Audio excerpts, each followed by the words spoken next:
আল্লাহ বানাইয়াছে, তাহলে আমাকে কে বানাইয়াছে? আল্লাহ বানাইয়াছে। যে আল্লাহ তোমাকে বানাইয়াছে, যে আল্লাহ আমাকে বানাইয়াছে, ওই আল্লাহ কি আমাকে দেখেন না? ওই আল্লাহ কি চাইলে আগুন থেকে আমাকে বাঁচাইতে পারেন না? যাও যাও, তোমাদের বাঁচানো লাগবে না। আল্লাহ যদি মায়া হয়, দয়া হয়, আমি ইব্রাহিমকে কি করবে? আগুন থেকে বাঁচাইবে। আর আল্লাহ যদি মনে হয় আমি ইব্রাহিম আগুনের মধ্যে পড়লে আল্লাহর বড় শান্তি লাগবে, আল্লাহর বড় সুখ লাগবে, অতএব আমি ইব্রাহিম করতে রাজি আছি। আল্লাহ ডাক দিয়ে বলে, ও জিবরাইল, তোমরা পাল্লা না, ও মিকাইল, তোমরা পাল্লা না। আমার পয়গম্বর আমি আল্লাহকে এত ভালোবাসে, এত ভালোবাসার কারণে যাও, আমি ঘোষণা করে দিলাম, ও আগুন যাও, এখন তুমি ইব্রাহিমের জন্য ঠান্ডা হয়ে যাও।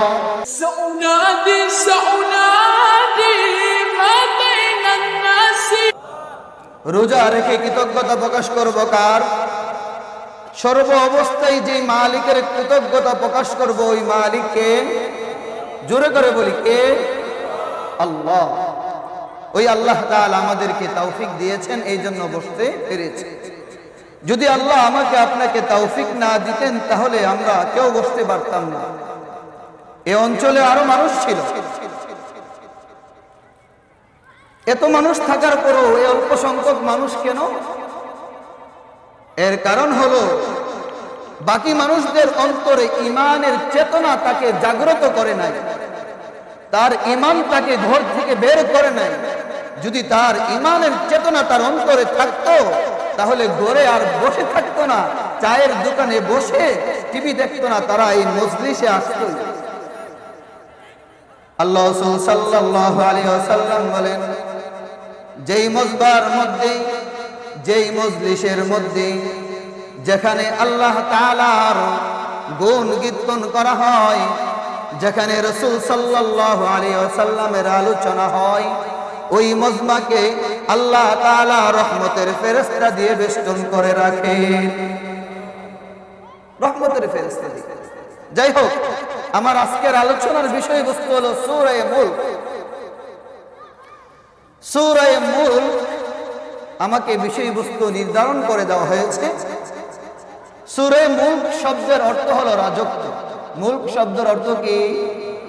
রাজত্ব। এই সূরা মুলকের শুরুতেই আল্লাহ সুবহানাহু ওয়া তাআলা কি বলেছেন, এই আয়াতের অর্থ আমি দুইটা আয়াত আপনাদের সামনে তেলাওয়াত করেছি। এই দুই আয়াতের আলোচনাই আপনাদের সামনে করেছি, দুই আয়াতের অর্থ এবং তাফসীর। আল্লাহ সুবহানাহু ওয়া তাআলা এই সূরা মুলকের আল্লাহ সুবহানাহু ওয়া তাআলা নাজিল যে করেছেন, এই নাজিল করার কারণ কি, এর মহত্ব কি, এই সূরা মুলক তেলাওয়াত করলে উপকার কি, এটা শোনার দরকার আছে কি নাই? আপনাদের আওয়াজে মনে হয় যে নাই, অনেকে যারা আছে কি নাই? আছে। আচ্ছা, সূরা মুলকের অনেকগুলো নাম আছে। সূরা মুলকের অনেকগুলো নাম আছে।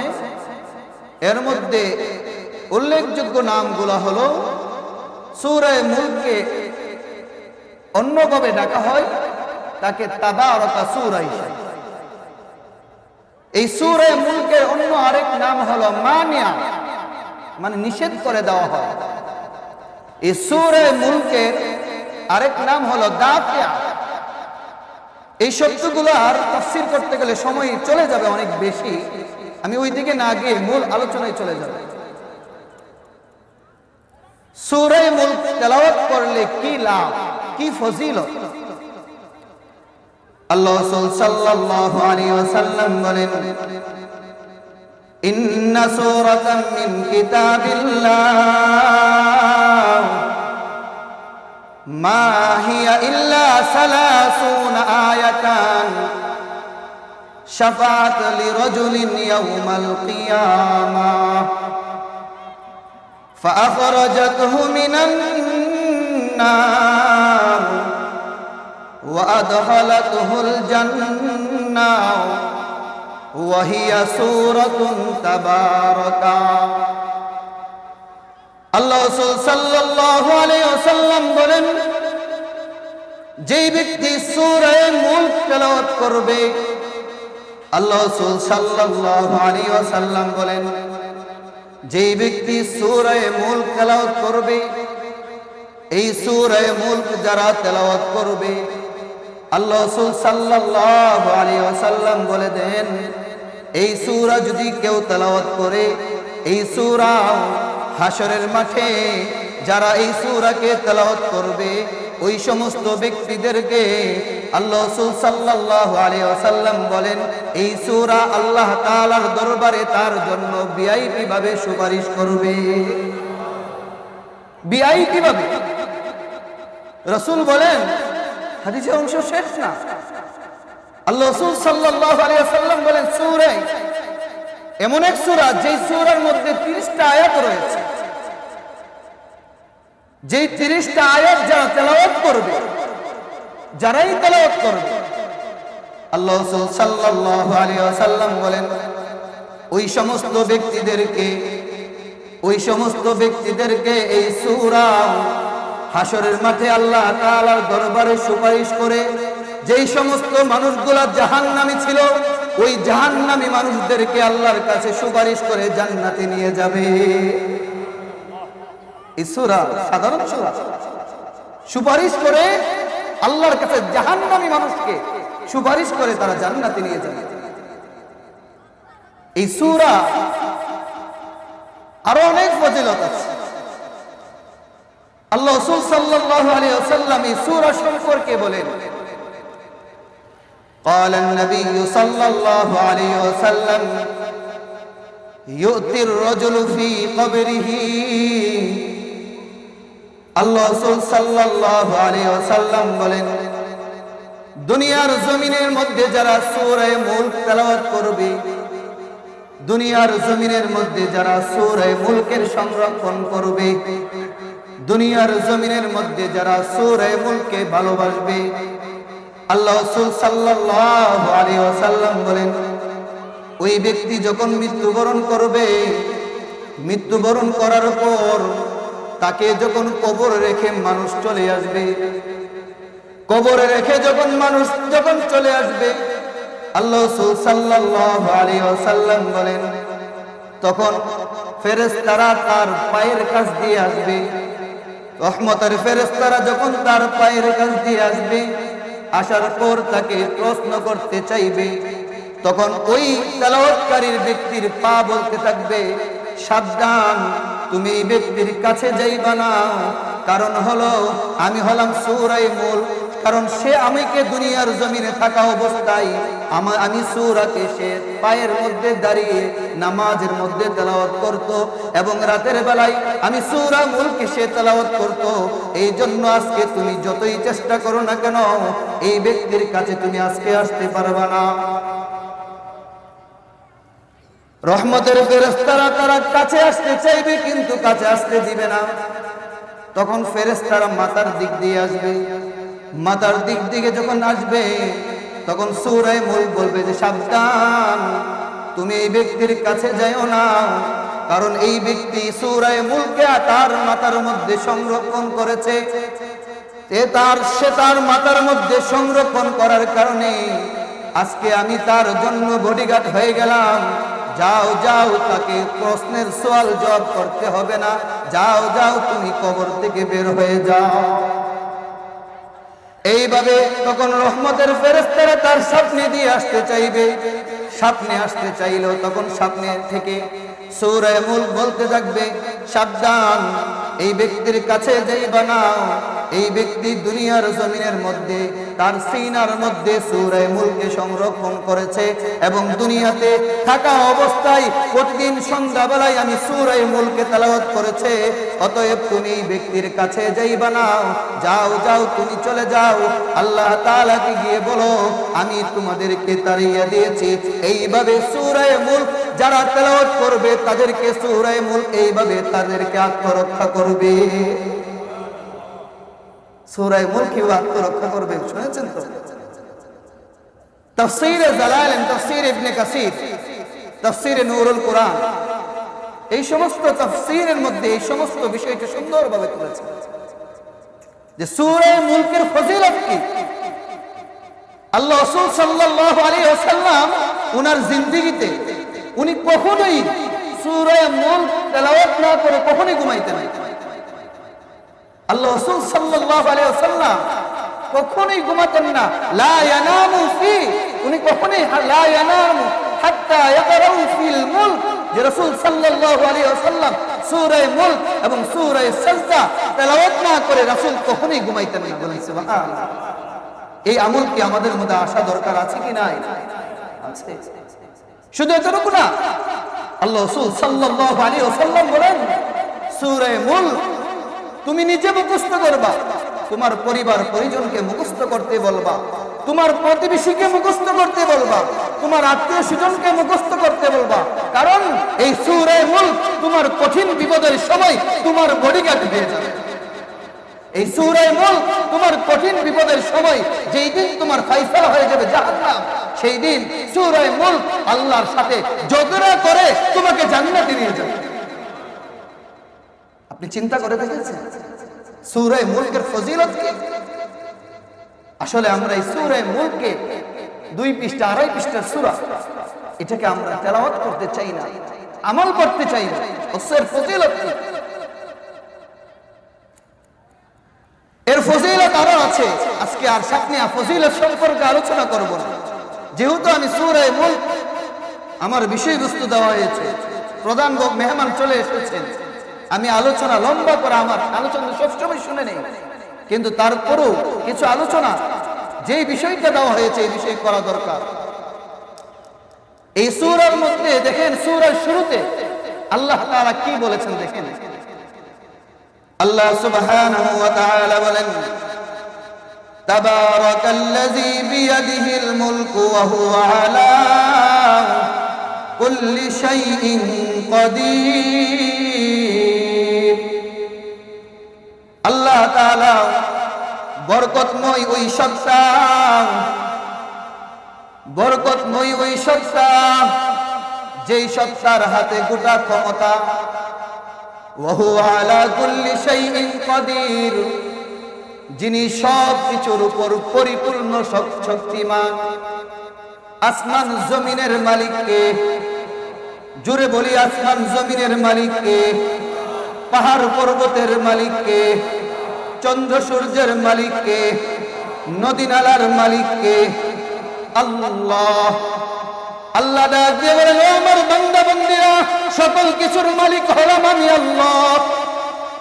তুমি ঘর বাড়ির মালিক হইয়া তুমি আমি আল্লাহকে ভুলে গেলা। আমি আল্লাহ তোমাকে সাধারণ ক্ষমতা দিলাম, এতেই তুমি আমি আল্লাহকে ভুলে গেলা। আমি আল্লাহ হলাম সকল কিছুর মালিক। আল্লাহ বলেন ওয়ালিল্লাহিল মুলকুস সামাওয়াতি ওয়াল আরদ। আল্লাহ তাআলা বলেন ওয়ালিল্লাহিল মুলকুস সামাওয়াতি ওয়াল আরদ।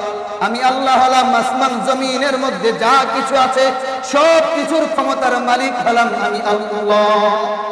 সব কিছুর মালিক আমি আল্লাহ, মালিক সব হলো আমার, আমি আল্লাহর গোলাম।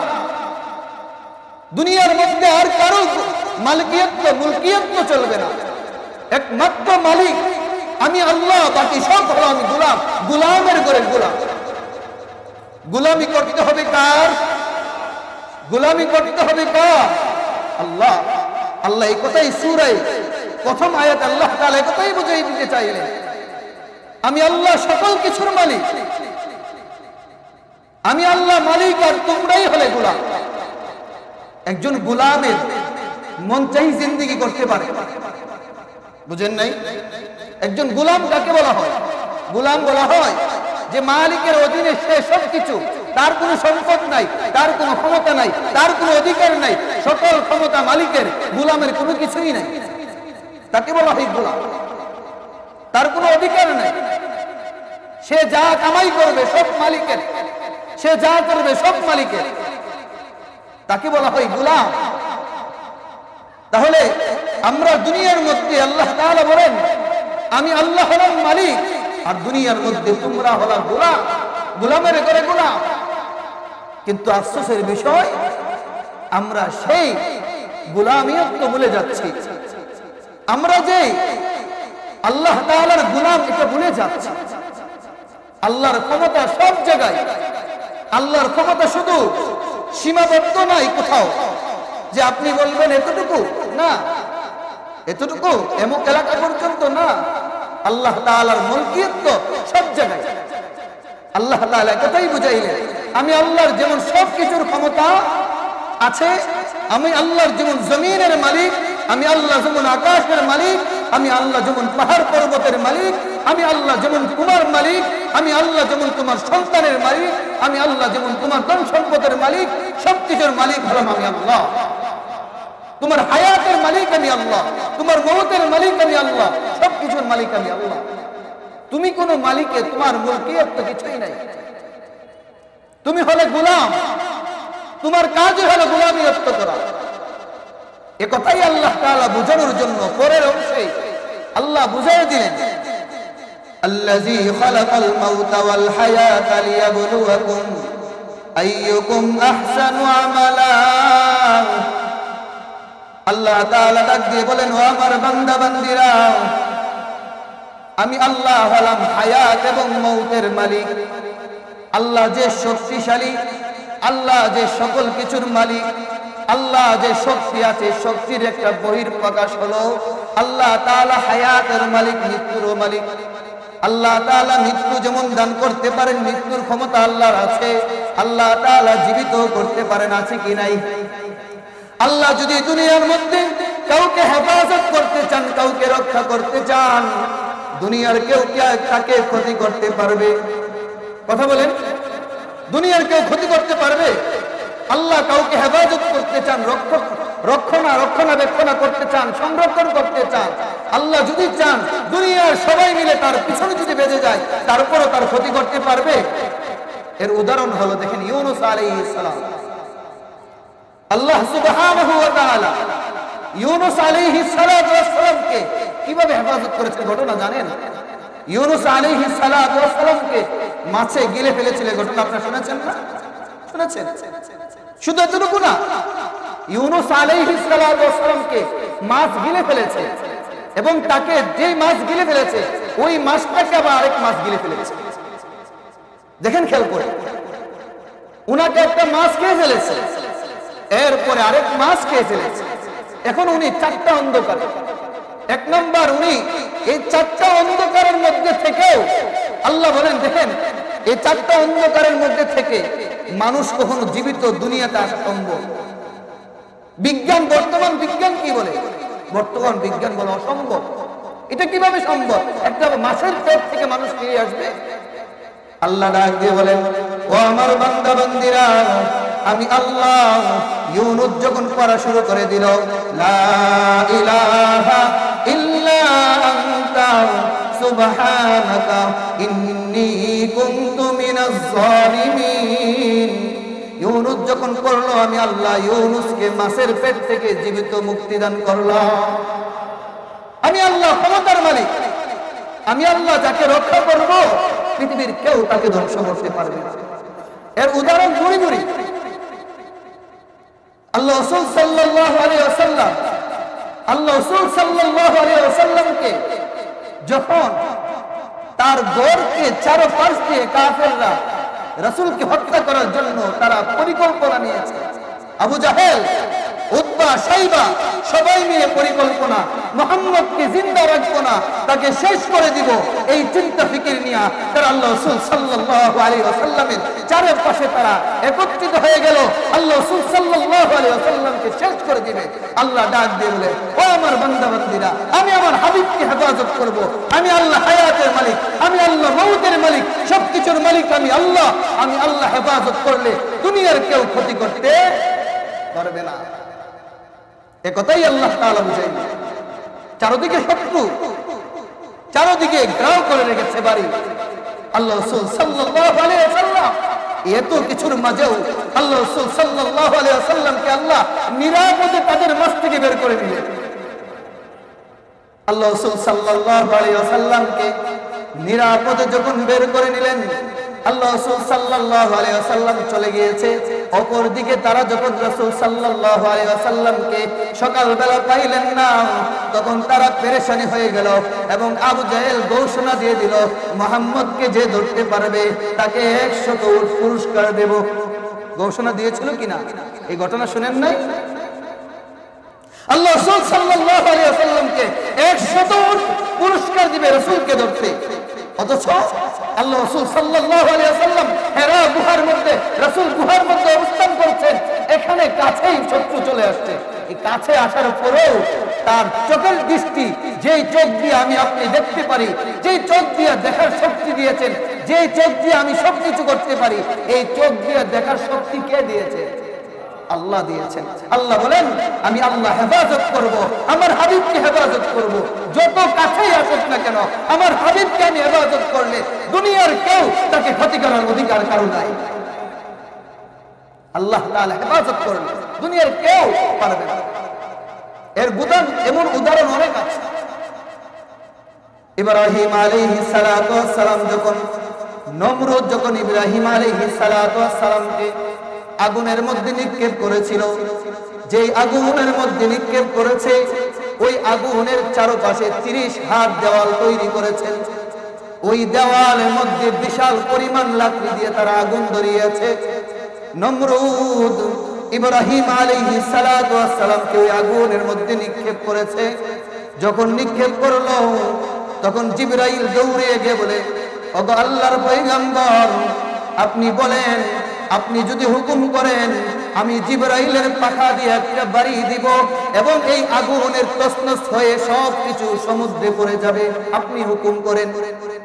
ইব্রাহিম আলাইহিস সালাতু ওয়াস সালাম বলে, না না, তোমার করা লাগবে না, তুমি কে? একটু পরে আবার মিকাইল বলে, ও আল্লাহর পয়গম্বর, আপনি হুকুম করেন, আপনি যদি হুকুম করেন আমি মিকাইল বৃষ্টি দিয়া এই জায়গাকে পরিপূর্ণ করে দেব, আমি বৃষ্টির পানি কোথাও নিব না, এই জায়গায় ঢালবো, এই জায়গায় বৃষ্টির পানি ঢেলে এটাকে বন্যায় ভাসিয়ে দেব, আপনি হুকুম করেন। ইব্রাহিম আলাইহিস সালাতু ওয়াস সালাম ডাক দিয়ে বলে, ও মিকাইল, তুমি কে? তুমি কে? তোমাকে কে পাঠাইয়াছে? তুমি কে? তোমার কি ক্ষমতা? বলে আমি মিকাইল। তুমি যদি মিকাইল হয়ে থাকো তোমাকে কে বানাইছে? আল্লাহ বানাইয়াছে। তাহলে আমাকে কে বানাইয়াছে? আল্লাহ বানাইয়াছে। যে আল্লাহ তোমাকে বানাইয়াছে, যে আল্লাহ আমাকে বানাইয়াছে, ওই আল্লাহ কি আমাকে দেখেন না? ওই আল্লাহ কি চাইলে আগুন থেকে আমাকে বাঁচাইতে পারেন না? যাও যাও, তোমাদের বাঁচানো লাগবে না। আল্লাহ যদি মায়া হয়, দয়া হয়, আমি ইব্রাহিমকে কি করবে? আগুন থেকে বাঁচাইবে।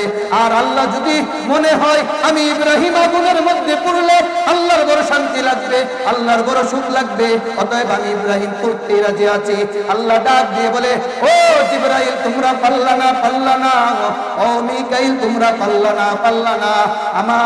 আমার পয়গম্বর আমি আল্লাহকে এত ভালোবাসে, এত ভালোবাসার কারণে যাও, আমি ঘোষণা করে দিলাম, ও আগুন যাও, এখন তুমি ইব্রাহিমের জন্য ঠান্ডা হয়ে যাও। কুলনা ইয়া নার কুনি বারদান ওয়া সালামান আলা ইব্রাহিম, হে আগুন তুমি কি হয়ে যাও? ইব্রাহিমের জন্য ঠান্ডা হয়ে যাও, তুমি ইব্রাহিমের জন্য আরামদায়ক হয়ে যাও। সাথে সাথে আগুন এত বেশি পরিমাণ আগুন, ওই আগুন ইব্রাহিম আলাইহিস সালাতু ওয়াস সালামের জন্য জান্নাতে পরিপূর্ণ হয়ে গেছে, জান্নাতে রূপান্তরিত হয়ে গিয়েছে। কিসের মুজিজা? আল্লাহ যাকে বাঁচাবেন দুনিয়ার কেউ ধ্বংস করতে পারবে, এটাই আল্লাহ বলছেন।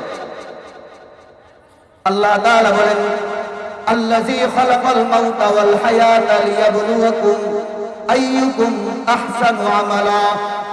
আমি আল্লাহ, আল্লাযী খালাকাল মাউত, আমি আল্লাহ মৃত্যু দিয়েছি, আমি আল্লাহ তোমাদেরকে জীবন দিয়েছি। কেন দিয়েছি? যেন তোমাদের আমলের পরীক্ষা করতে পারি। কিসের পরীক্ষা? আমলের পরীক্ষা। কিসের পরীক্ষা? সবাই কথা বলি, কিসের পরীক্ষা? আল্লাহ দুনিয়াতে আমাদেরকে পাঠাইয়াছেন কেন? আল্লাহ বলতেছেন তোমাদের আমলের পরীক্ষা করব। তোমরা আমলের মধ্যে কে সবচেয়ে উত্তম? তোমরা আমলের মধ্যে কে সবচেয়ে বড় দামি? তোমরা আমলের মধ্যে কে সবচেয়ে বেশি ভালো? আমি আল্লাহ দুনিয়ার মধ্যে তোমাকে কেন পাঠাইয়াছি? একমাত্র পাঠাইয়াছি দুনিয়ার জমিনে তুমি থাকবা, এমন দুনিয়ার জমিনে থেকে আমি আল্লাহর গোলামি করবা, দুনিয়ার মানুষের দাসত্ব করবা না, দুনিয়ার মানুষের গোলামি করবা না, দুনিয়ার টাকা পয়সার গোলামি করবা না, ঘর বাড়ির গোলামি করবা না, গাড়ি বাড়ির গোলামি করবা না, না। গোলামি যদি করতে হয় একমাত্র আমি আল্লাহর করবা। আমি আল্লাহ তোমাকে হায়াত দিয়েছি, হায়াত দিলাম এই জন্য যেন তুমি দুনিয়ার মধ্যে ইবাদত বন্দি করে আমি আল্লাহকে রাজি আর খুশি করতে পারো। আমি আল্লাহকে রাজি আর খুশি করতে পারলে আমি আল্লাহ তোমাকে বিনা হিসাবে জান্নাত দান করব। দেখেন এখানে আল্লাহ তাআলা কি বলেছেন, আইয়ুকুম আহসানু আমালা। মাঝখানের আয়াতের হায়াত কেন আগে আনেছেন? এখানে মৃত্যু আল্লাহ তাআলা মৃত্যু আল্লাযী খালাকাল মাউত, আল্লাহ তাআলা বলতেছেন আমি আল্লাহ আগে মৃত্যু সৃষ্টি করেছি। আল্লাহ তাআলা মৃত্যুটাকে কেন আগে বললেন? আল্লাহ কি বাস্তবে মৃত্যু সৃষ্টি করেছেন? বলেন, আল্লাহ তাআলা আমাদেরকে আগে মৃত্যু দিয়েছেন না জীবন? কথাটা কেমন হয়ে গেল না? আল্লাহ বলতেছেন আমি আল্লাহ সর্বপ্রথম তোমাদেরকে মৃত করেছি, এরপরে তোমাদেরকে জীবন দিয়েছি। এর কারণ কি?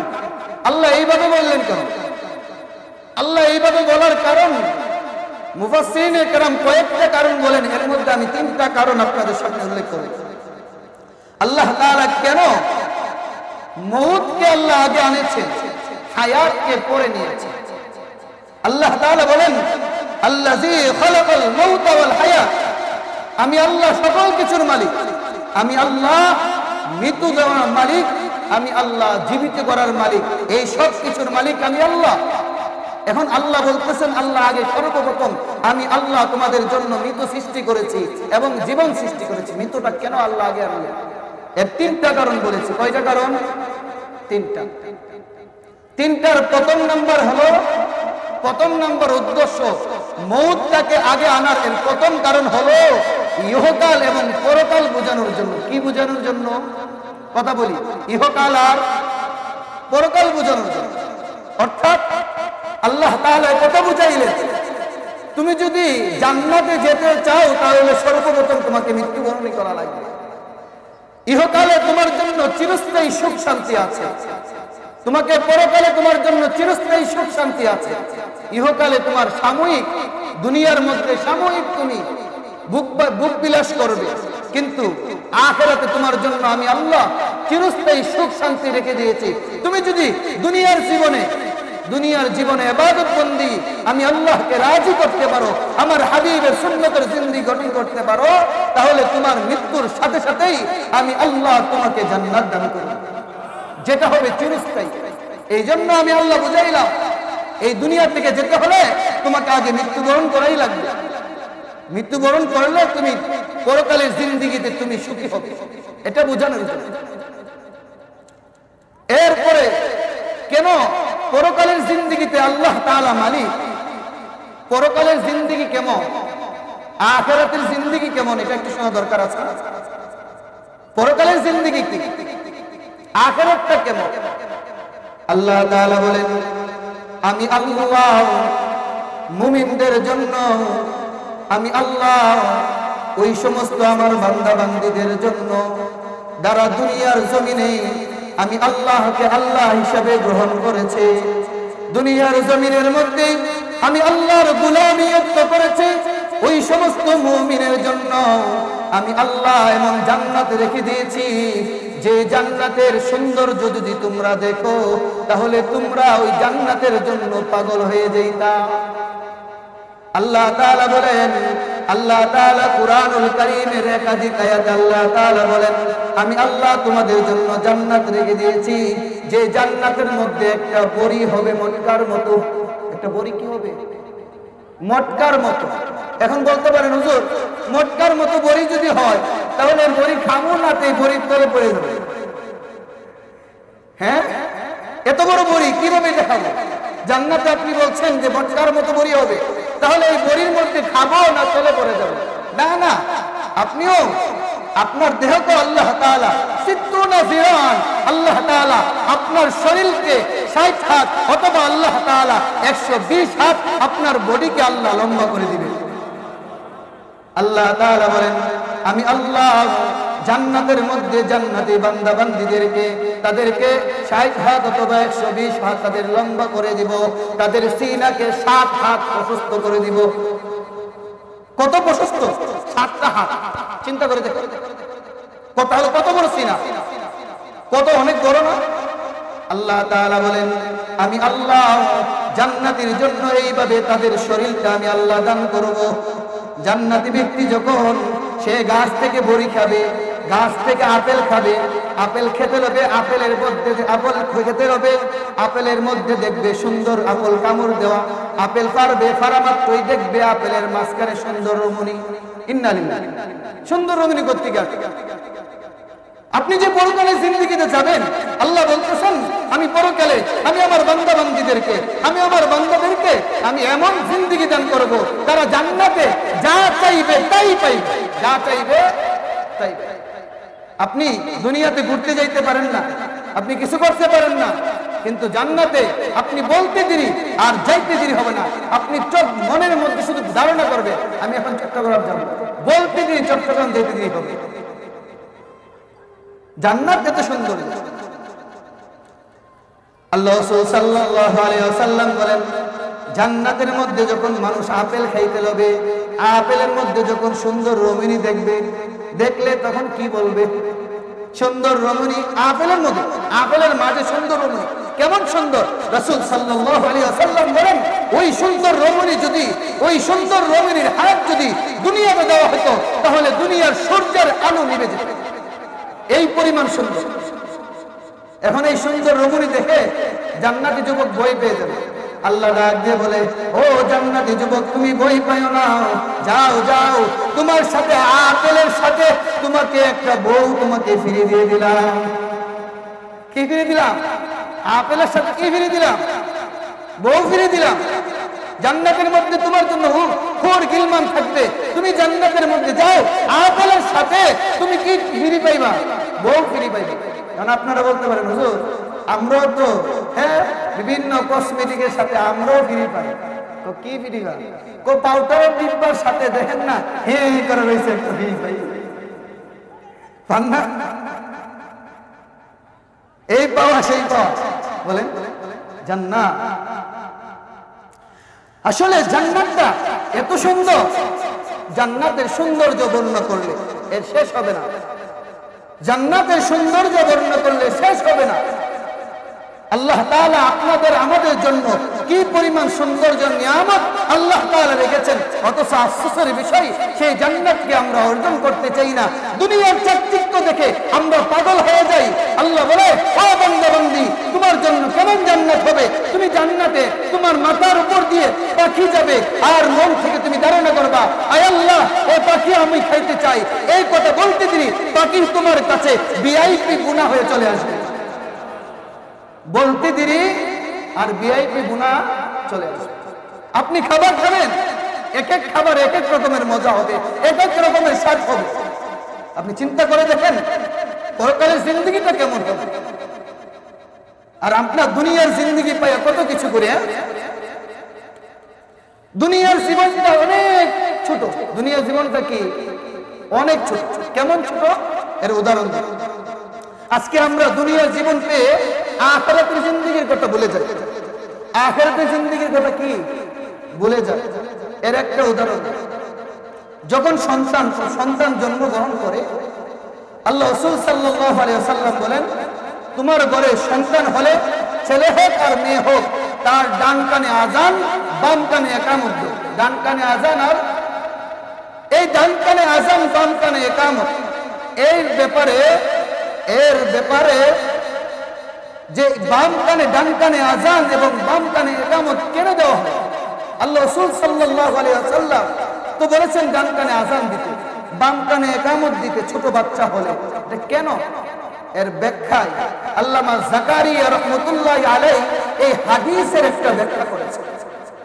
আল্লামা জাকারিয়া রাহমাতুল্লাহি আলাইহি বলেন, আল্লামা জাকারিয়া রাহমাতুল্লাহি আলাইহি বলেন, ডান কানে তোমার সন্তান হলে ডান কানে তুমি আযান দাও, বাম কানে ইকামত দাও। এর মানে হলো তুমি যখন মৃত্যুবরণ করবা, তোমার জানাজার মধ্যে তোমার আযান ইকামত নাই। জানাজার মধ্যে কোন আযান ইকামত আছে নাকি? আছে? কথা বলেন, আছে? নাই। আল্লামা জাকারিয়া রাহমাতুল্লাহি আলাইহি বলেন, তোমার হায়াতটা এত ছোট, তোমার আযান ইকামত তোমার দেওয়া হয়ে গেছে, তুমি কখন মরবা? তোমার নামাজের জানাজার নামাজ আযান ইকামত হয়ে গেছে, তুমি শুধু প্যাকেটিং হয়ে যাবে। আর আমরা কি আফসোস দেখেন, জানাজার নামাজ পড়তে গেলে আমরা এত নাসুর বান্দা, আমরা এত পেরেশানি বান্দা, জানাজার নামাজ পড়তে গিয়েছি, পড়তে গেলাম, এখন পিছনে পিছনে গুরুস্থানে যাওয়ার সময় নাই, গুরুস্থানে যাওয়ার সময় নাই, জানাজা শেষ দৌড়ে চলে আসে। অথচ রাসূল কি করতেন দেখেন, আল্লাহ রাসূল সাল্লাল্লাহু আলাইহি ওয়াসাল্লাম যখন কেউ মারা যেত, রাসূল সাল্লাল্লাহু আলাইহি ওয়াসাল্লামের কোন সাহাবী ইন্তেকাল করলে আল্লাহ রাসূল সাল্লাল্লাহু আলাইহি ওয়াসাল্লাম করতেন কি, ওই সাহাবীর জানাজার মধ্যে ওই সাহাবীর জানাজা নিজে পড়াইতেন এবং রাসূল সাল্লাল্লাহু আলাইহি ওয়াসাল্লাম ওই সাহাবীর জানাজার পিছনে পিছনে হাঁটতেন। একবার আল্লাহ রাসূল সাল্লাল্লাহু আলাইহি ওয়াসাল্লাম এক জানাজার মধ্যে তার পিছনে পিছনে এমন ভাবে হাঁটছেন, বৃদ্ধাঙ্গুলির মধ্যে ভর দিয়ে দিয়ে হাঁটতেছেন। আল্লাহ রাসূল সাল্লাল্লাহু আলাইহি ওয়াসাল্লাম যখন বৃদ্ধাঙ্গুলির ভর দিয়ে হাঁটতেছেন, আল্লাহ রাসূল সাল্লাল্লাহু আলাইহি ওয়াসাল্লাম হাঁটতে হাঁটতে কবরের কাছে চলে গেলেন। ওমর রাদিয়াল্লাহু তাআলা আনহু জিজ্ঞাসা করে, ইয়া রাসূলুল্লাহ, ইয়া হাবিবাল্লাহ, আপনি এইভাবে পায়ের উপর ভর দিয়ে কেন হাঁটতেছেন? আল্লাহ রাসূল সাল্লাল্লাহু আলাইহি ওয়াসাল্লাম বলেন, ও ওমর, তুমি তো জানো না আমার এই সাহাবী আব্দুল্লাহর উপর আল্লাহ এত পরিমাণ রাজি আর খুশি হয়ে গিয়েছে, তার উপর সন্তুষ্ট হইয়া আল্লাহ তাআলা আসমান থেকে এই পরিমাণ ফেরেশতা দুনিয়ার মধ্যে নাজিল করেছেন, যেই ফেরেশতার কারণে আমি রাসূল পরিপূর্ণ পাও রাখতে পারতেছি না, এই জন্য আমি রাসূল বৃদ্ধাঙ্গুলির মধ্যে ভর দিয়ে দিয়ে আমি রাসূল হাঁটতেছি। দেখেন, আমরা জানাজায় যাইতে চাই না, পিছনে রাসূল যেতে। আল্লাহ রাসূল সাল্লাল্লাহু আলাইহি ওয়াসাল্লাম করতেন কি, জানাজার পিছনে পিছনে হাঁটতেন, পিছনে পিছনে পায়ের মধ্যে ভর দিয়ে দিয়ে। আল্লাহ রাসূল সাল্লাল্লাহু আলাইহি ওয়াসাল্লাম যখন গেলেন, যাওয়ার পরে রাসূল সাল্লাল্লাহু আলাইহি ওয়াসাল্লাম নিজে কবরের মধ্যে নামলেন। নিজে কবরের মধ্যে নেমে আল্লাহ রাসূল সাল্লাল্লাহু আলাইহি ওয়াসাল্লাম বলতেছেন, হে উমর, আব্দুল্লাহর লাশটা আমার হাতে দাও, আব্দুল্লাহর লাশটা আমার হাতে দাও। আল্লাহ রাসূল সাল্লাল্লাহু আলাইহি ওয়াসাল্লাম রাসূলের সাহাবীর হাতটা, রাসূলের সাহাবীর লাশটা নিজের হাতে নিলেন। নিয়া রাসূল সাল্লাল্লাহু আলাইহি ওয়াসাল্লাম আল্লাহকে ডাক দিয়ে বলে, ওগো আল্লাহ, আয় আল্লাহ, আমি আব্দুল্লাহর প্রতি খুশি, আমি আব্দুল্লাহর প্রতি রাজি, আয় আল্লাহ, দয়া মায়া করে তুমি আব্দুল্লাহর প্রতি রাজি আর খুশি হয়ে যাও। সুবহানাল্লাহ। আব্দুল্লাহর প্রতি, আয় আল্লাহ, আমি নবী খুশি হয়ে গেছি, রাজি হয়ে গেছি, আয় আল্লাহ, এই আব্দুল্লাহর প্রতি আপনি রাজি খুশি হয়ে যান। কেমন মৃত্যু তাদের! কবরের পাশের মধ্যে সাআদ ইবনে আবি ওয়াক্কাস ছিলেন। সাআদ ইবনে আবি ওয়াক্কাস চিৎকার করে কান্না শুরু করেছে, ও আব্দুল্লাহ, এই লাশটা যদি তোর না হয়ে আমার হইতো তাহলে কতই না ভালো হইতো, তোর না লাশ না হয়ে যদি আমার হইতো তাহলে কতই না ভালো হইতো।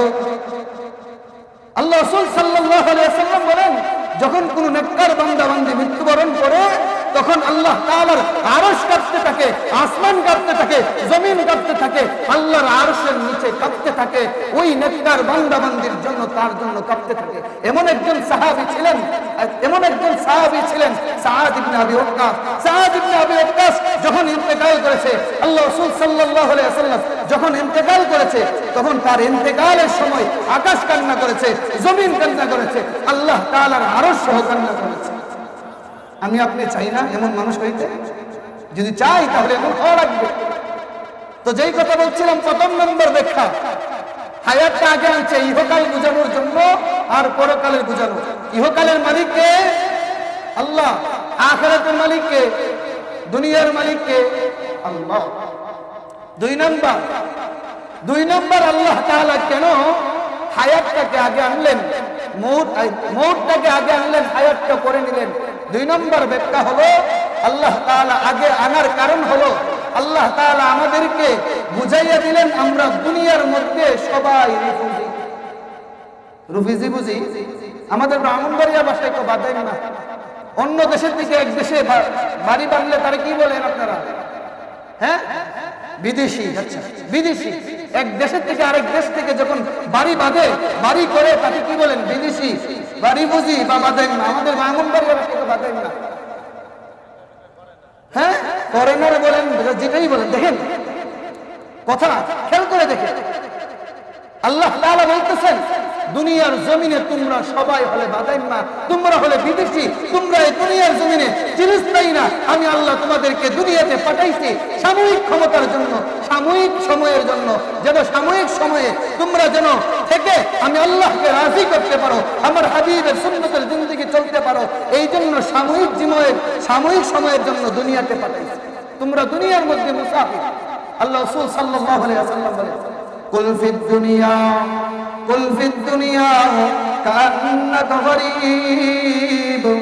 আল্লাহ রাসূল সাল্লাল্লাহু আলাইহি ওয়াসাল্লাম বলেন আমরা দুনিয়ার মধ্যে সবাই হলাম মুসাফির। দুনিয়ার জমিনে সবাই কি মুসাফির। এই দুনিয়ার জমিন পাইয়া আমরা কত কিছু করি, হ্যাঁ, কত দরপাকর, কত কিছু। যাই হোক, অনেক লম্বা হয়ে যাবে, এটার ব্যাখ্যাও গেলাম না, 10টার ভাগ চলে যাচ্ছে। 3 নম্বর ব্যাখ্যা, কেন হায়াতটাকে মৌতটাকে আগে আনলেন, হায়াতটাকে আল্লাহ করে দিলেন। প্রকৃতপক্ষে তো আল্লাহ জীবন আগে দান করার কথা ছিল, কেন আল্লাহ মৌত বললেন? আমি আগে আল্লাহ মৌত তোমাদেরকে আগে দান করছি, কেন বলেছেন? এর কারণ হলো আল্লাহ তাআলা বলেন আমি আল্লাহ তোমাদেরকে তোমার মায়ের গর্ভের মধ্যে 4 মাস লেগেছে তোমার আকৃতি আসার জন্য। তুমি যখন তোমার মায়ের গর্ভে ছিলা, তোমার মায়ের গর্ভে থেকে আমি আল্লাহ তোমাকে আস্তে আস্তে হাত দিলাম, পা দিলাম, আমি আল্লাহ চোখ দিলাম, মাথা দিলাম। এইভাবে আমি আল্লাহ তোমার শরীরকে পরিপূর্ণ করে দিলাম। তুমি মায়ের গর্ভে ছিলাম, মৃত কি ছিলা? মায়ের গর্ভে কি ছিলাম আমরা? সবাই বলি না, মায়ের গর্ভে আমরা সবাই মৃত ছিলাম। কি ছিলাম? সবাই বলি মায়ের গর্ভে আমরা কি ছিলাম? মৃত। আল্লাহ তাআলা বলেন কাইফা তাকফুরুনা বিল্লাহি ওয়া কুনতুম আমওয়াতান ফাহিয়াকুম। আল্লাহ বলেন আমি আল্লাহ তোমাদেরকে মায়ের গর্ভে আমি আল্লাহ তোমাদেরকে মৃত রেখে দিয়েছিলাম। আমি আল্লাহ পুনরায় তোমাদেরকে মায়ের গর্ভে জীবন, তোমাদেরকে মৃত থেকে আমি আল্লাহ পুনরায় জীবন দান করেছিলাম। আমি আল্লাহ যদি তোমাদেরকে জীবন না দান করতাম তাহলে দুনিয়ার জমিনে গাড় লাড়ানোর সুযোগ পাইতেন না। ঠিক কিনা? হ্যাঁ, মায়ের গর্ভে মৃত ছিলেন। মায়ের গর্ভে যদি আপনারা আমাকে আল্লাহ জান না দিত তাহলে গাড় লড়ানোর সুযোগ পাইতেন। আবার গা, হ্যাঁ, ওইখানে শেষ। আল্লাহ এটা বোঝানোর জন্য যে দুনিয়ার জীবন তোমার জন্য স্বল্প সময়, এই জন্য এটা বোঝানোর জন্য আল্লাহ মৌতটাকে আগে আনলেন। তুমি মূলত মৃত ছিলা, তুমি জীবন ছিল না, তুমি মুসাফির, তুমি মৃত ছিলা। আমি আল্লাহ, তুমি মুসাফির ছিলা, আমি আল্লাহ তোমাকে হায়াতের জিন্দেগি দিয়েছি যেন দুনিয়ার জমিনে থেকে আমি আল্লাহকে রাজি আর খুশি করতে পারি। এরপরের অংশে আল্লাহ তাআলা কি বলেন দেখেন, আল্লাযী খালাকাল মাউতা ওয়াল হায়াত। এতক্ষণ মৌতের সম্পর্কে আলোচনা করলাম। এরপরে বলেন আল্লাহ তাআলা আমি আল্লাহ তোমাদেরকে হায়াত দান করেছি। আল্লাহ তাআলা হায়াতকে দান করেছেন। আল্লাহ হায়াত দান করেছেন কেন? আল্লাহ বলেন আমি আল্লাহ হায়াত দান করেছি এই জন্য যেন তোমরা দুনিয়ার জমিনে ইবাদত বন্দেগী করো। গোলামি করতে হবে কার? জোরে বলি কার? দাসত্ব করতে হবে কার? দুনিয়ার কোন রাজা বাদশার, এমপি মন্ত্রীর, চেয়ারম্যানের। আল্লাহ বলেন না না, তুমি কারো গোলামি করবে না, গোলামি করতে হবে আমি আল্লাহর। আমি আল্লাহ তোমাকে দুনিয়ার জমিনে পাঠাইয়াছি, আমি আল্লাহ তোমাকে পরীক্ষা করব। আমি আল্লাহ দেখব তোমাদের আমলের মধ্যে কে সবচেয়ে বড় ভালো। দুনিয়া হলো পরীক্ষা হল। দুনিয়াটা কি? সবাই একটু মনোযোগ দিয়ে শুনে। দুনিয়াটা কি? সবাই বলেছে মনে হয় পরীক্ষা হল, অনেকের কাছে জান না। দুনিয়াটা আল্লাহ তাআলা বলেন আল্লাযী খালাকাল মাউতা ওয়াল হায়াত। আমি আল্লাহ মৃত এবং হায়াত সৃষ্টি করেছি এই জন্য যেন আমি আল্লাহ তোমাদেরকে আমলনামা, দুনিয়ার জীবনের হায়াত যে দিয়েছি, হায়াতটা এই জন্য দিয়েছি যেন তোমাদের আমলনামার পরীক্ষা করতে। তাহলে দুনিয়াটা কি? কি পরীক্ষা হল। এখন পরীক্ষার ফলের মধ্যে যে যেটা ইচ্ছা এটা করতে পারে না। কথা বলি না, কথা না বললে আলোচনা মজা হয় না। অল্প হন আপনারা কথা বলে। পরীক্ষার হলে ছাত্র যা চাই তা লিখতে পারে না? পারে কি পারে না? পারে। পরীক্ষার হলে একজন ছাত্রকে পরিপূর্ণ স্বাধীনতা দেওয়া হয়। তাকে পরিপূর্ণ স্বাধীনতা, যা ইচ্ছা তা করতে পারে, যা ইচ্ছা তাই করতে পারে, মনে ইচ্ছা যা ইচ্ছা তা লিখতে পারে। উদাহরণ দুইটা ছাত্রের উদাহরণ দিলে আপনারা বুঝতে পারবেন। আল্লাহ যে দুনিয়াতে আমাদেরকে পরীক্ষার হল পাঠাইলেন, কেমন পরীক্ষা হলে উদাহরণ দিয়ে বুঝবেন। ধরেন পরীক্ষার হলে ছাত্ররা পরীক্ষা দিচ্ছে, পরীক্ষা যখন দিচ্ছে ছাত্ররা, তখন পরীক্ষার হলে একজন ছাত্র লিখতেছে 5 আর 7 মিলে 12। 5 আর 7 কত? 12। হিসাবটা ঠিক আছে কিনা? ঠিক আছে। 5 আর 7 12 এটা লিখতেছে। স্যারে হাঁটতেছে, পরীক্ষার হলে ডিউটি দিতেছে। আরেকজন লিখতেছে 5 আর 7 15। 5 আর 7 কত? 15। স্যারে তারও দেখছে, ওই ছাত্রকেও দেখছে লিখতেছে। স্যারে তাকে আর কিছু বলে না, লেখো বাবা লেখো। ওই যে ছাত্র 5 আর 7 মিলে 12 লিখছে, ওই ছাত্র কি করতেছে? বলতেছে স্যার আমার একটা লুজ লাগবে, স্যার তাকে লুজ দিয়েছে। আরেকজন 5 আর 7 যে 15 লিখছে, সে বলতেছে স্যার আমাকে একটা লুজ লাগবে। আল্লাহ তখন কি করছে? লুজ যখন চেয়েছে স্যার বলছে না লুজ। অর্থাৎ যে সঠিক লিখছে তাকেও লুজ দিছে, যে বেঠিক লিখছে তাকেও কি দিছে? লুজ দিছে। দেখেন যে বেঠিক লিখছে সে কি করবে? স্যার আরেকটা লুজ দিচ্ছে। লেখ 15 লেখ 5 আর 7 কি? 5 আর 7 15 লেখ লেখ নে। একটু পরে যে 5 আর 7 15 লিখতেছে, সে আর কি করবে? স্যার পানি খাবে। কোনে পানি এই দিয়ে দিলাম। স্যার ট্যাবলেট লাগবে, পিঠ ব্যথা করে। স্যার কো নে ট্যাবলেট। তারপরে লেখ। কারণ পরীক্ষা হলে পুরো স্বাধীনতা আছে। এই ভুলটা যদি পরীক্ষার বাহিরে করতো, স্যার কি করতো? হ্যাঁ মাইক দিত। কিন্তু স্যার কি করতেছে? তাকে পরিপূর্ণ সুযোগ সুবিধা দিচ্ছে। অপর দিকে যে ভালো লিখতেছে সে তাকেও সুযোগ সুবিধা দিচ্ছে। এখন যে 5 আর 7 মিলে 15 লিখতেছে, তাকে স্যার কোনো বাধা দিতেছে না। স্যারকে বলে স্যার আমার পিঠটা একটু ব্যথা করছে, একটু হেরান দিয়ে লেখো, তার কোনো সমস্যা নেই, বাবা লেখ। স্যার তাকে পরিপূর্ণ স্বাধীনতা দিচ্ছে। আল্লাহ ডাক দিয়ে বলে, ও আমার বান্দা বান্দিরা, দুনিয়ার জমিনে আমি আল্লাহ তোমাদেরকে পাঠাইলাম পরীক্ষার হলে। তুমি দুনিয়ার জমিনে থেকে তুমি রমজান মাসে ডালের মুড়ি খাইবা, তুমি রমজান মাসে মজুর বদল খাইবা, রমজান মাসে নাফরমানি করবা, রমজান মাসে সুদ খাইবা, রোজা রাখবা না। আমি আল্লাহ তোমাকে নিয়ামত দিব। যেমন ভাবে আমি আল্লাহর প্রিয় বান্দাদেরকে নিয়ামত দেই, তেমন ভাবে দুনিয়ার মধ্যে স্যার যেমন ভালো লেখনে ওয়ালাকে লুজ দেয়, তেমনি ভাবে ভুল লেখনে ওয়ালাকেও স্যার লুজ দেয়। আল্লাহ বলে আমি আল্লাহ, তুমি দুনিয়ার মধ্যে আমি আল্লাহর নাফরমানি করতেছো, দুনিয়ার মধ্যে সুদ খাইতেছো, ঘুষ খাইতেছো, মানুষের উপর জুলুম করছো, আমি আল্লাহ তোমাকে ছাড় দিব, আমি আল্লাহ তোমাকে ছাড় দিব। যত ইচ্ছা করতে থাকো, আমি আল্লাহ তোমাকে পাকড়াও করবো না। কারণ হলো দুনিয়াটা হলো পরীক্ষার হল। দুনিয়া কি? আল্লাহ বলে ডালে বড়া খাও খাও, হ্যাঁ কি খাও? হ্যাঁ মদের বোতল খাও খাও, যত ইচ্ছা খাও, সমস্যা নাই, আমি আল্লাহ কিছু বলবো না। আমি আল্লাহ এখানে তোমাদেরকে যেমন 7 10 আর 7 আর 5 মিলে 15 রেখে, এই 15 লেখলে যে সঠিক। হ্যাঁ দেখেন 5 আর 7 মিলে 15 জন লেখছে। পরীক্ষার হলে 2 ছাত্র, যে এক ছাত্র আর এক ছাত্র যখন সামনে বসে, একজন আরেকজনকে আবার দেখা, আমি যে লেখছি আমার সঠিক একটু দেখতো। ওই যে 5 আর 7 মিলে যে 12 লেখছে, সে তো সঠিক লেখছে। আরেকজন কি লেখছে? 5 আর 7 15। সে তার খাতাটা দেখাইতেছে, দেখতো আমার খাতাটা ঠিক আছে। তো সে পিছনের দিকে তাকায় দেখতেছে যে 5 আর 7 মিলা কি 15। এই তুই কি লেখছিস? তো কি তো হইছে, কি লেখছিস? তো যা লেখছো খবর তাড়াতাড়ি কাট। তো কি লেখছিস? তো 5 আর 7 তুই কত লেখছিস? তো 15 লেখছিস। তো 15 লেখছিস, এটা হইতো না। তুই বেশি বুঝছ আমার থেকে, হ্যাঁ? তখন ওই ভালো ছাত্র বলে, আরে বুঝলি না, তাড়াতাড়ি এখনো কাজে লেখ না। কি হয়েছে? যেটা লেখছি নেই, স্যার আমারও নাম্বার দিব। তুই লেখছিস ধরো, তারও তোর নাম্বার দিব। আমি কোন বলেছি? স্যার আমারও নাম্বার দিব। আমাকে স্যার নাম্বার না দেওয়া যাইব না। তোর ভালো ছাত্র ফলটা যখন প্রকাশ পাইবে, তখন বুঝতে পারবা 5 আর 7 মিলে 15 কি মজা। ঠিক তদ্রূপভাবে আল্লাহ বলে, দুনিয়ার জমিনের মধ্যে মদ খাইয়া বলো কি হইছে? মদ খাইলে তো হুজুররা ফাউ ফাউ চিল্লা, কই আল্লাহ তো আমাকে শাস্তি দেয় না, কই আল্লাহ তো আমাকে আযাব দেয় না, আল্লাহ তো আমাকে ধরে না, আল্লাহ তো আমাকে মারে না। কি হইছে? মদ খাইলে কি হবে, নামাজ না পড়লে কি হবে, সুদ খাইলে কি হবে, জিনা করলে কি হইবে? কিছুই হইবে না। হুজুররা শুধু শুধু চিৎকার করে। আল্লাহ বলে, বান্দা, দুনিয়ার জমিনে আমি আল্লাহ তোমাকে পরীক্ষার জন্য পাঠাইয়াছি। কিয়ামতের ময়দানে যখন আসবা, তোমার ফল যখন প্রকাশ পাইবে, তখন বুঝবা কি মজা, তখন বুঝবা কত মজা, কত দামি, কত মজা। নামাজ পড়ো না, আবার কি হয়েছে? নামাজ পড়ি না, সোলমুদ্দি কি করছে, সোলমুদ্দি কি করছে, আর আমি নামাজ না পড়ছি, এত তো আমি আর ভালো আছি, আমি মদের বোতল বেশি করে খাইতে পারি রমজান মাসে। হ্যাঁ, এমন কয় না? আছে কি নাই? আছে।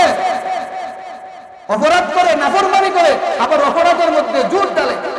অথচ আল্লাহ বলে, ও আমার বান্দা বান্দিরা, তুমি ডালের বড়া খাও আর মদের বোতল খাও, যাই খাও, ট্যাবলেট খাও, গাঞ্জা খাও, সবজি খাও, যাই খাও, আবার বড় বড়াই করো, আমি আল্লাহর কাছে হাসরের মাঠে তুমি রেহাই পাইবা না।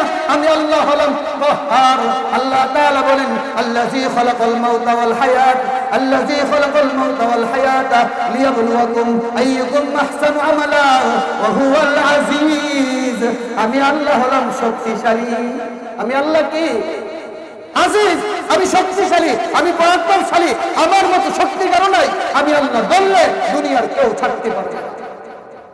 আল্লাহ বলেন, দুনিয়াতে সংশোধন হয়ে আসো। যদি না আসতে পারো তাহলে কপাল বড় খারাপ হবে। আর যদি তুমি আমল করে ভালো করতে পারো, এমন ভাবে আমল করো দুনিয়াতে, মানুষ তোমাকে কি বললো তুমি পরোয়া করো না। তুমি রাসূলের সুন্নতের জিন্দেগি আমি ঘোষণা, আমি গুছিয়ে নিয়ে চেষ্টা করছি, যেহেতু সময় খুবই কম, এর মধ্যেই চেষ্টা করব শেষ করার জন্য। আমি কথা বুঝাইতে চাচ্ছিলাম, দেখেন আল্লাহ দুনিয়াতে হায়াত এবং মৃত্যু পাঠাইয়াছেন কিসের জন্য? দুনিয়াতে মৃত্যু এবং জীবিত আল্লাহ তাআলা কেন দিয়েছেন? আমাদের হায়াত আল্লাহ কেন দিয়েছেন ভুলে গেছেন? পরীক্ষা নেওয়ার জন্য। কিসের জন্য আল্লাহ তাআলা আমাদের হায়াত কেন দিয়েছেন? পরীক্ষা।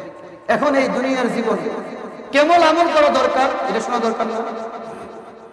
আপনি যদি দুনিয়াতে আমল করেন, আপনি রাসূলের মহব্বত করেন, রাসূলের সুন্নতের জিন্দেগি গঠন করেন, আপনি দুনিয়ার মধ্যে আপনি রাসূলের আদর্শের সিরত হয়ে যান, তাহলে আপনি দুনিয়াতে আসবেন, হাঁটাচলা করবেন, আপনার পায়ের আওয়াজ জান্নাতে চলে যাবে। বলেন সুবহানাল্লাহ। আপনি দুনিয়াতে হাঁটবেন, আপনার পায়ের আওয়াজ কোথায় চলবে? জান্নাতে। এর উদাহরণ দিব। আল্লাহ রাসূল সাল্লাল্লাহু আলাইহি ওয়াসাল্লাম যখন মেরাজে গিয়েছেন, আল্লাহ রাসূল সাল্লাল্লাহু আলাইহি ওয়াসাল্লাম মেরাজ যাওয়ার পর আল্লাহ রাসূল সাল্লাল্লাহু আলাইহি ওয়াসাল্লাম জান্নাতের মধ্যে আল্লাহ তাআলা রাসূল সাল্লাল্লাহু আলাইহি ওয়াসাল্লাম ভ্রমণ করছেন। ভ্রমণ করার সময় আল্লাহ রাসূল সাল্লাল্লাহু আলাইহি ওয়াসাল্লাম জান্নাতের মধ্যে রাসূলের আগে আগে একটা পায়ের শব্দ শুনতে পাইলেন। আল্লাহ রাসূল সাল্লাল্লাহু আলাইহি ওয়াসাল্লাম জিবরাইলকে জিজ্ঞাসা করলেন, ও ভাই জিবরাইল, তুমি বলে দাও আমার সামনে কিসের আওয়াজ? এই আওয়াজ কিসের? জিবরাইল ডাক দিয়ে বলে, ইয়া রাসূলুল্লাহ, ইয়া হাবিবাল্লাহ, আপনার আগে আগে যে আওয়াজটা পাওয়া যাচ্ছে আওয়াজটা হলো পায়ের আওয়াজ। আল্লাহ রাসূল সাল্লাল্লাহু আলাইহি ওয়াসাল্লাম বলেন, এটা কার পায়ের আওয়াজ? আল্লাহ রাসূল সাল্লাল্লাহু আলাইহি ওয়াসাল্লামকে বলে, ইয়া রাসূলুল্লাহ, ইয়া হাবিবাল্লাহ, দুনিয়ার জমিনের মধ্যে আপনার প্রিয় একজন সাহাবী, কালো টুকটুটা বিশ্রী দেখতে ওই সাহাবী, যেই সাহাবী আপনার মসজিদের নববীর মুয়াজ্জিন, আপনার মসজিদের মুয়াজ্জিন বেলাল, এই বেলালের পায়ের আওয়াজ। রাসূল বলে, বেলালের কথা? আল্লাহ রাসূল সাল্লাল্লাহু আলাইহি ওয়াসাল্লাম মেরাজ থেকে আসলেন। রাসূল মেরাজ থেকে এসে বলে, ইয়া বেলাল, ইয়া বেলাল, হাদিসনি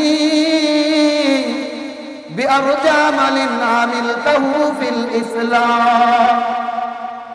হে বেলাল, হে বেলাল, তুমি ইসলাম গ্রহণ করার পর কি এমন আমল করেছো যে আমলের কারণে তুমি দুনিয়াতে চলো আর তোমার পায়ের আওয়াজ জান্নাতে শোনা যায়?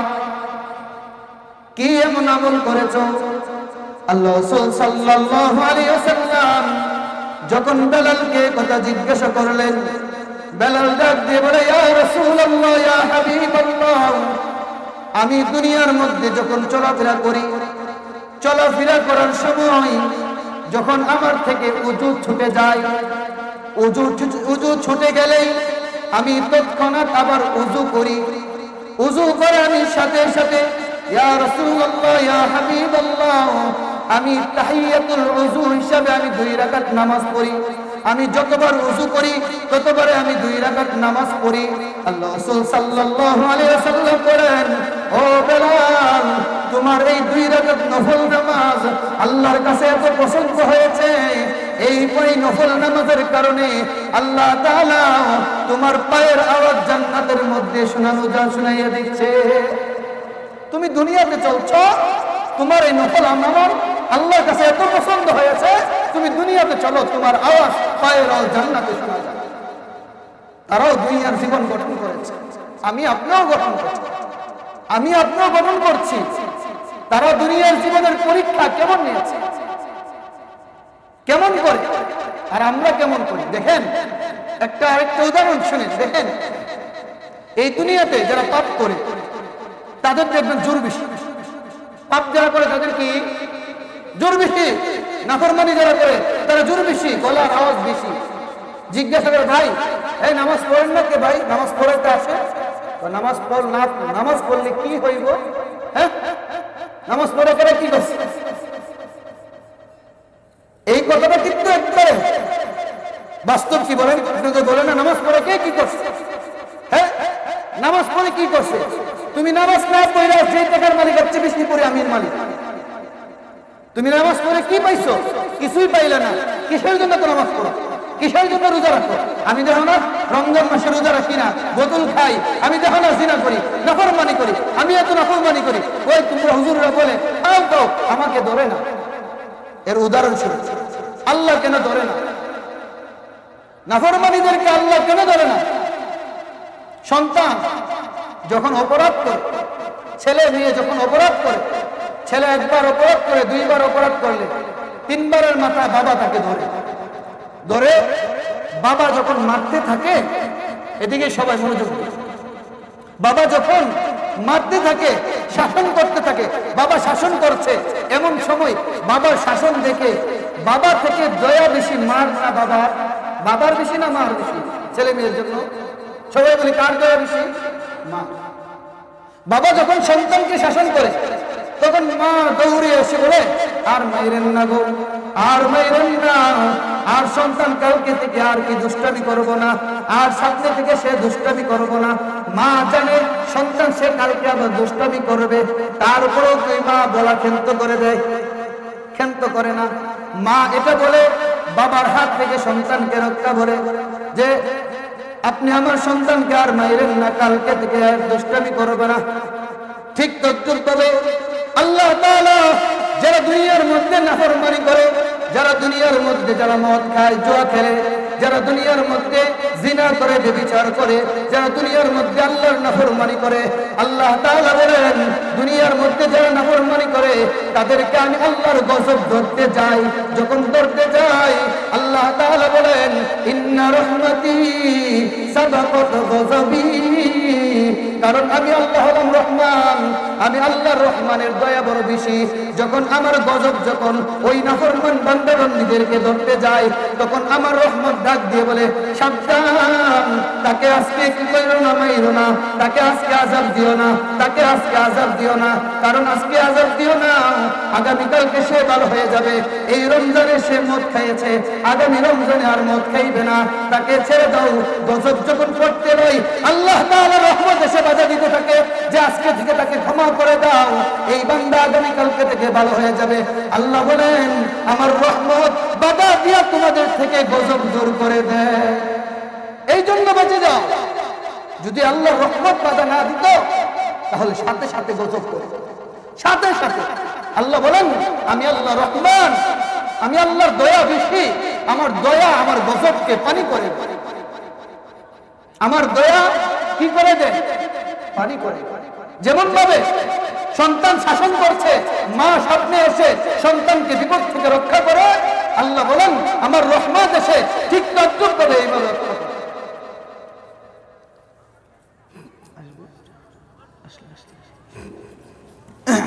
দেখেন কিভাবে আল্লাহ তাআলা কিভাবে রক্ষা করে, অথচ আমরা সেটা টেরই পাই না। সেটা কি না টের পাই। আমরা তো বলি কি হয়েছে, মদ খাইলে কি হয়েছে, যদি আল্লাহ রহমতের পর্দা একবার উঠে যায় আর উপায় থাকবে বলেন?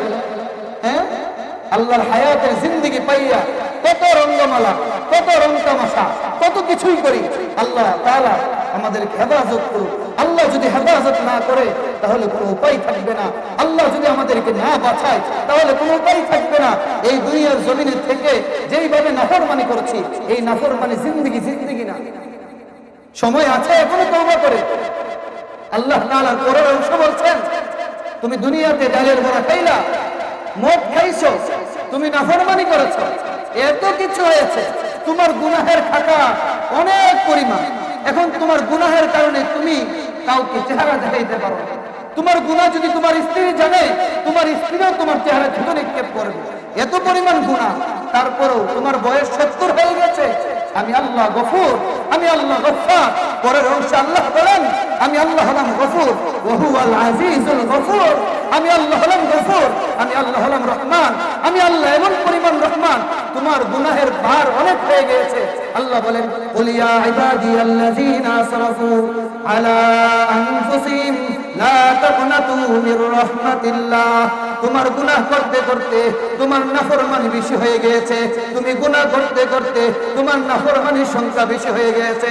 তুমি একবার আমি আল্লাহকে চিৎকার করে বলো, ওগো আল্লাহ, আয় আল্লাহ, জীবনে যা করেছি ভুল করেছি, এইভাবে যদি চিৎকার করে বলতে পারো, কান্না করতে পারো, চোখ দিয়ে তোমার পানি ঝরবে, তোমার পানি চোখে থেকে তোমার নাকে আসার আগে আল্লাহ ক্ষমা করে দিবে। সুবহানাল্লাহ।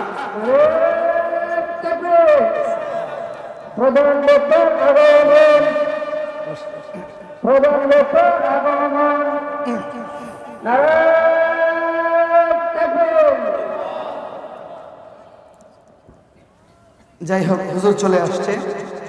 আমি যে আয়াতের তাফসীর নিয়েছিলাম, দেখেন সূরা মুলক এমন এক সূরা, এই সূরা যদি আপনি মুখস্থ করতে পারেন, এই সূরাকে যদি আপনি মহব্বত করতে পারেন, এই সূরাকে যদি আপনি তেলাওয়াত করতে পারেন, আল্লাহ রাসূল সাল্লাল্লাহু আলাইহি ওয়াসাল্লাম বলেন এই সূরা তুমি মহব্বত করলা, তেলাওয়াত করলা, এই সূরার ফজিলতের কারণে হাশরের মাঠে এই সূরা তোমার জন্য বডিগার্ড হয়ে যাবে। বলেন সুবহানাল্লাহ। আল্লাহ তাআলা আমাদেরকে সূরা মুলকের আমল বেশি বেশি করে করার তৌফিক দান করুন। আমিন ওয়া আখিরু দাওয়ানা আলহামদুলিল্লাহি রাব্বিল আলামিন। মাশাআল্লাহ, জাযাকাল্লাহ। আজকে আমাদের বিশেষ বক্তা হযরত মাওলানা মুফতি